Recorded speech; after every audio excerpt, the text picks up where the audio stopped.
એક નાનકડું એવું ગામ. એ ગામની અંદર એક દરજી અને દરજીની દુકાન એ ગામની અંદર જ પોતે ચલાવે. દરજી કામ કરે, પૈસા ટકે સુખી માણસ, મહેનત પણ એવી શાનદાર જોરદાર, ડિઝાઇનર તરીકે એટલો બધો પ્રખ્યાત કે લોકો એમને ત્યાં કપડાં સીવડાવવા માટે આવે. અવનવી ડિઝાઇનોની અંદર એ દરજી કપડાં બનાવી આપે.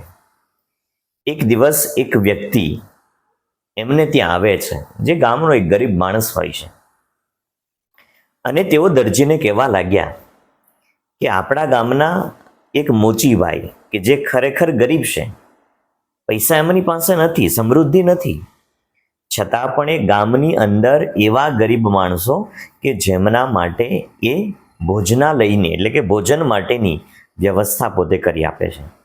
અને તમારી પાસે તો આટલી બધી સમૃદ્ધિ, પૈસે ટકે સુખી હોવા છતાં તમે કેમ આ ગરીબ માણસની, ગામના જે ગરીબ વ્યક્તિઓ છે એમની તમે સહાય નથી કરતા? પણ પેલો દરજી છે એ કશું કાંઈ બોલતો નથી.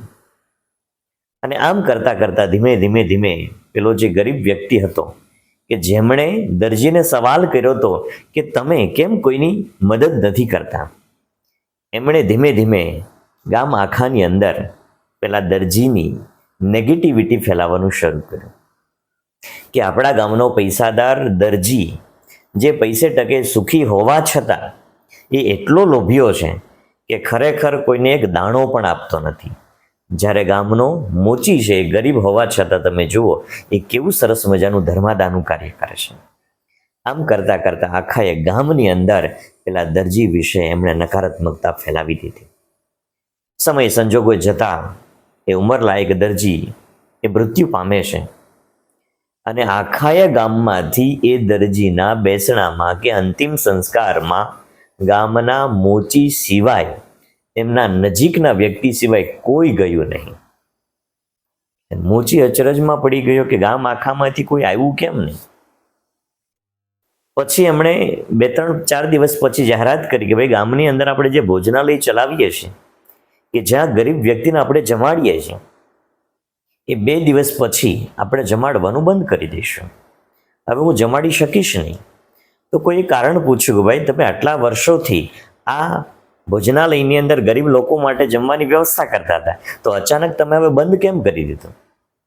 તો કે ખરેખર આ ભોજનાલય માટે જે પૈસા આપતા હતા એ ગામના દરજી હવે મૃત્યુ પામ્યા છે, અને આ ભોજનાલયને ચલાવી શકું કે ભોજનની વ્યવસ્થા કરી શકું એવા પૈસા મારી પાસે નથી. ગામ આખું એ અવાચક રહી ગયું, વિચારમાં પડી ગયું કે જે વ્યક્તિને આપણે ખરાબ માનતા હતા, ખરેખર આ ભોજનની વ્યવસ્થા પાછળ તો એમનો મોટો હાથ હતો.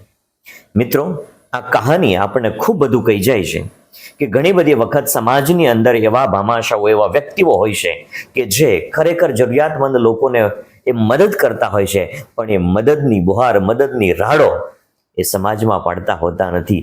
મૂંગા મોઢે એ સમાજની સેવા કરવા પાછળ લાગ્યા હોય છે.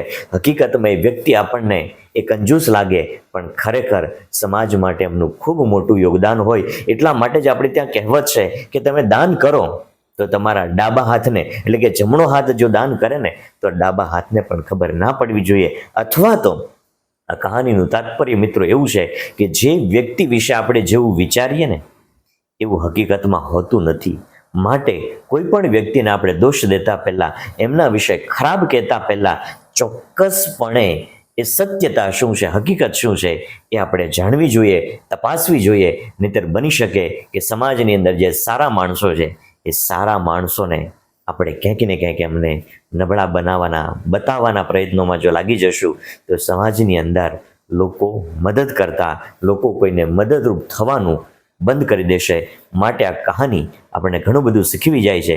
હંમેશા કહેવાય ને કે ભાઈ સત્યતાને આપણે તપાસવી જોઈએ, અને તપાસ્યા પછી જ આપણે કોઈ ઠોસ નિર્ણયો સુધી પહોંચવું જોઈએ. અજય ગાંગાણીના રાધે રાધે.